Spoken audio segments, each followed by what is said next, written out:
Bonjour, je voulais voir dans un premier temps avec vous comment trouver les différents tons par rapport à une note fondamentale, la seconde, la tierce, la quinte, la septième, etc. Et puis, croiser cela avec la pratique des gammes soit par note consécutive, soit par triade. Voilà. Donc, dans un premier temps, nous allons voir, à partir de n'importe quelle note, comment trouver une note fondamentale, à partir de n'importe quelle fondamentale, trouver une note relative. Bon, alors ça nous servira à pratiquer dans le cadre des accords. Si nous avons un accord, par exemple, ici, où va être par rapport à ma fondamentale, où va se trouver la neuvième, la sixte, si je veux faire une extension, là c'est la septième de dominante, ou tout simplement la quinte qui fait partie de l'accord, etc. Voilà. Donc ça nous servira dans la construction des accords, ça nous servira dans les chorus, et puis ça nous servira aussi lorsque l'on joue des phrases. Par exemple, arriver à doubler la phrase que j'ai dans un modèle quelconque, modèle tonal quelconque. Là, je suis en... Là, je suis en sol.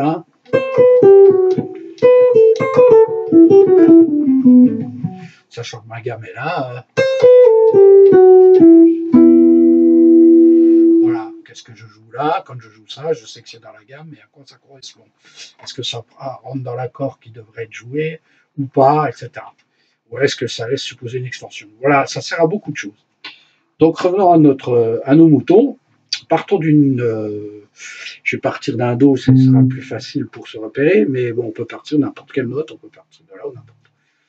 Bon, en fait, nous savons que nous accordons notre guitare par carte, sauf ici, entre la 2 et la 3, où c'est une tierce majeure. Donc partout, sauf entre la 2 et la 3, le modèle sera le même. C'est-à-dire que si j'ai cette note-là, le modèle relatif que j'ai là, c'est le même modèle relatif que ce que j'aurai en dessous, avec partir n'importe quoi.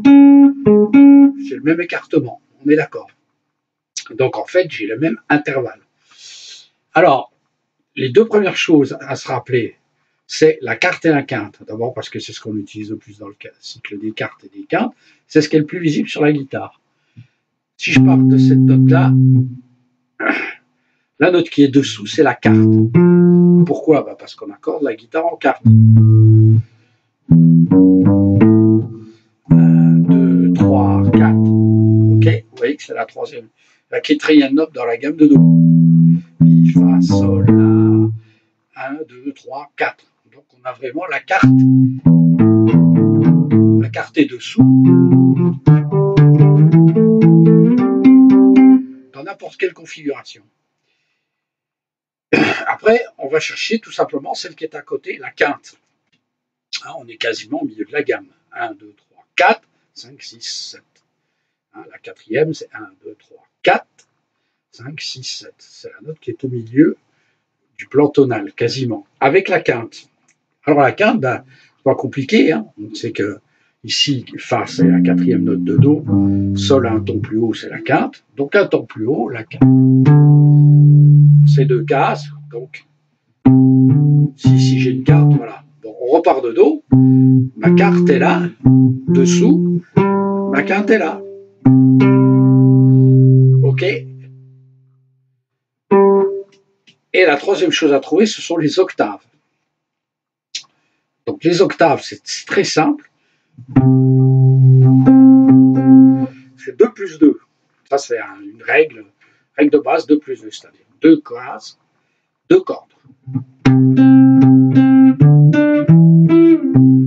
Vous avez ce qu'on appelle le jeu en octavos chez Django, surtout chez Wes Montgomery, où vous avez, on ne joue que ces notes-là. Ici, on est tous celles qui est entre les deux.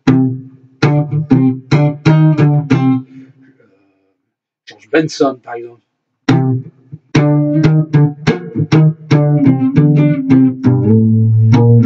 Vous voyez, en fait, vous jouez des octaves, souvent appelées les octavos. Je récapitule. Fondamentale, carte. Fondamentale, quinte. Fondamentale, octave. Partons du principe que l'octave est là, l'octave de ma quinte est là. Donc j'ai fondamentale, quinte, fondamentale, quarte. Donc, une note ici, au-dessus j'ai sa quinte, au-dessous j'ai sa quarte. D'accord? Voilà, à partir de là, on a les premières moutures pour pouvoir développer le reste. On va quand même vite aborder le problème de la deuxième et troisième corde. On compense par le fait qu'ici j'ai qu'une tierce majeure. Je ne suis pas accordé à partir de la cinquième case, mais de la quatrième.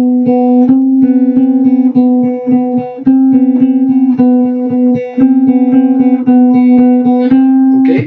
Donc ça veut dire qu'il faut que j'augmente d'une case, puisqu'il y a une case de moins pour accorder, il faut que j'augmente. En fait, Sol, là, j'ai une tierce dessous. Ok? Donc ma carte va être là. Et la quinte là, en toute logique.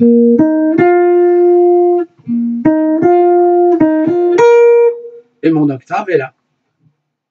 Les octavos. Ici j'ai 2 plus 2. Ici j'ai 2 plus 3. À cause de cet intervalle concernant cette corde. Ok?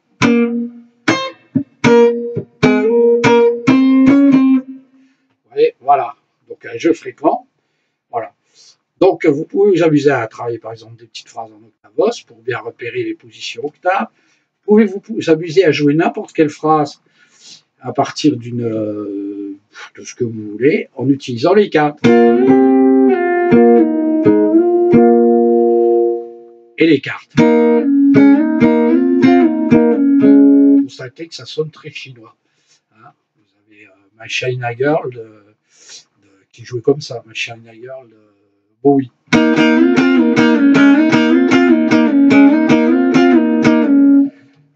Je slide, je slide, je slide.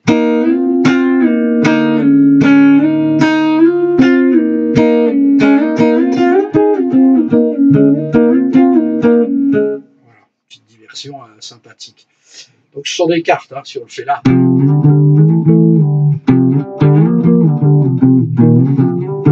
Voilà. Donc nous avons nos fondamentales, nos tierces, nos fondamentales, quarte, quinte, octave. Et bien après, il suffit de prendre de chaque côté de ces valeurs relatives pour trouver, par exemple, la tierce. Ben, la tierce, c'est quoi? Do, ré, mi, on vient de le voir, c'est 2 tons. La quarte, c'est 2 tons et demi. Do, ré, mi, 2 tons, mi, fa, un demi-ton. Donc la quarte, 2 tons et demi, la tierce, 2 tons. Je vais en dessous de ma carte, j'enlève un ton, un demi-ton, pardon, c'est-à-dire une case. Ici, j'ai ma. Et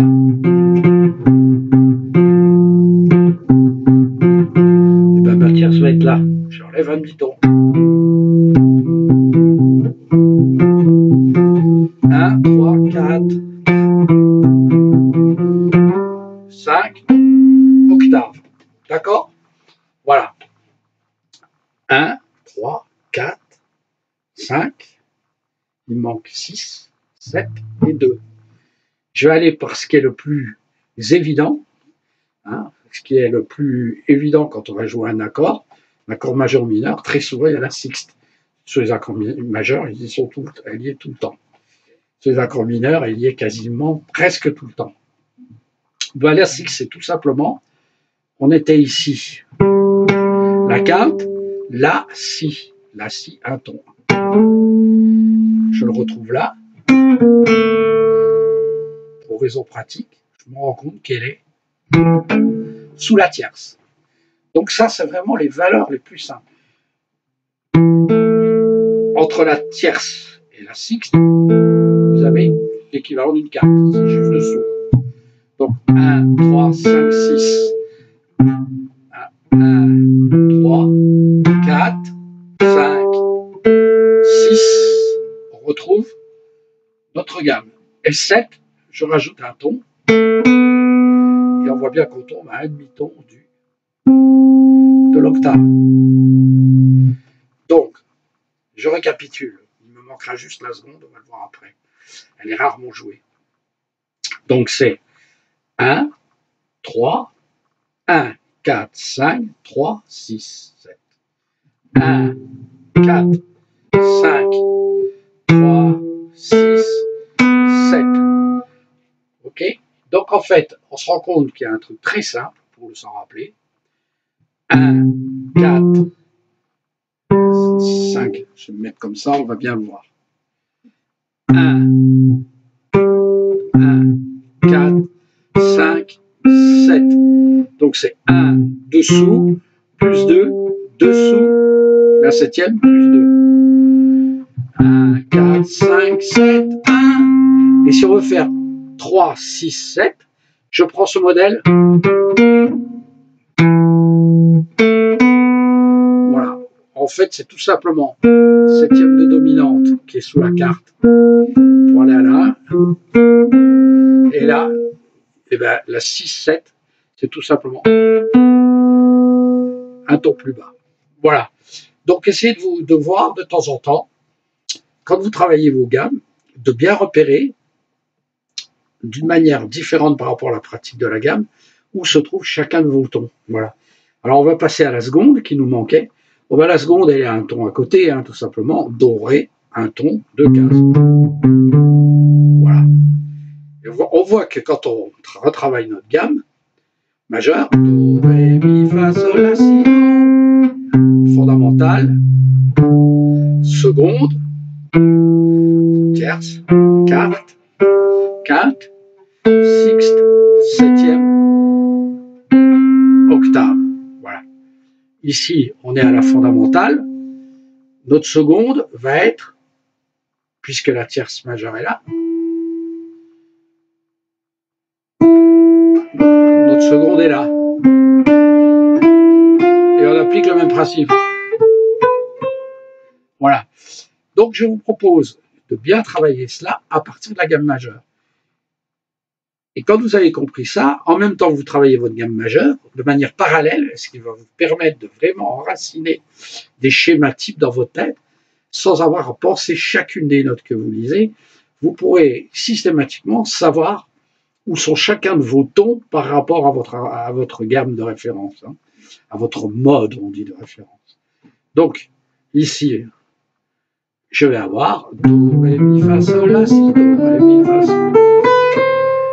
Là, je vous propose de travailler 1, 2, 3, 4, 5, 6, 7, 1, 2, 3, 4. De le penser comme ça. 1, 2, 3, 4, 5, 6, 7, 1, 2, 3, 4, 5, 6, 7. Sachant que si vous changez de tonalité, vous n'êtes pas obligé de penser chaque note. Vous pensez tout le temps 1, 2, 3, 4, 5, 6, 7.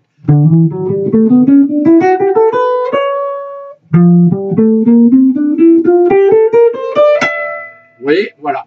Pour cette position de gamme, sachant que nous avons 3 positions fondamentales qui s'articulent bas de manche, plus ou moins, milieu de manche, en haut. Hein, je vous renvoie vos diagrammes. Et puis les positions intermédiaires, ce qui nous en amène à 5 positions. Voilà. Donc, là, on a travaillé la deuxième position de Do. Donc, travaillez vos gammes de manière à ce que vous puissiez repérer chacun de ces tons. Et ça va vous permettre, toujours, ça va vous permettre, quand vous allez jouer un air, par exemple, notamment on joue souvent sur les parties aiguës. Hein. Si on a un air ici,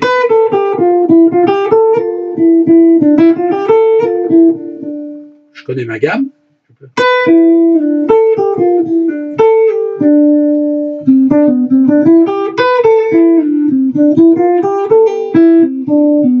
je peux adjoindre à tout moment, dans n'importe quelle configuration, la tierce à la note que je joue.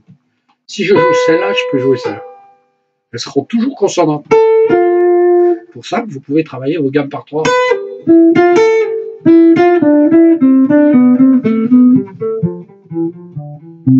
L'intérêt de travailler les gammes par 3, c'est vraiment ça. C'est-à-dire que dans le cadre de l'improvisation, dans le cadre de l'interprétation relativement libre d'un thème, vous pourrez toujours adjoindre une tierce quelconque de votre gamme.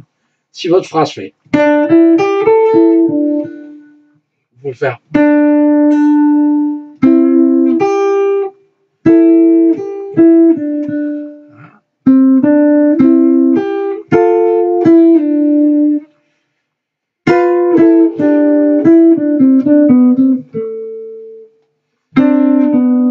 voyez que les secondes ne marchent pas, les tierces marchent. On voit la carte en amont, qui est la quinte en fait.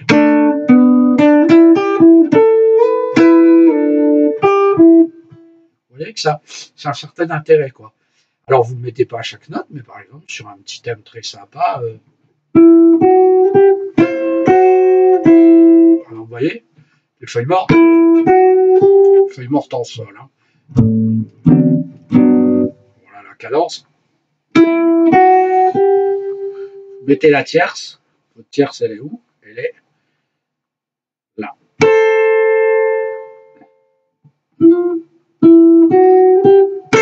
Ou là. La quinte. Ça sonne pas. C'est pas la quinte. Là, c'est la quinte. Vous voyez?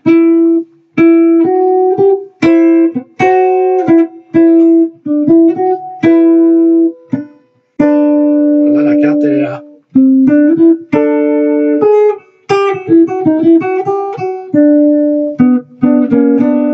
Ah, la tierce. Vous voyez, ça résout très bien. Hein.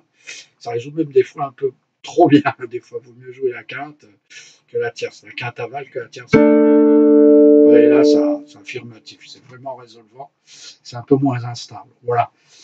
Voilà. Donc, travaillez comme ça vos gammes et repérez vos arpèges à partir de n'importe quelle note. Donc, quand vous devrez travailler, par exemple, un arpège mineur, vous savez très bien que vous avez majeur ici.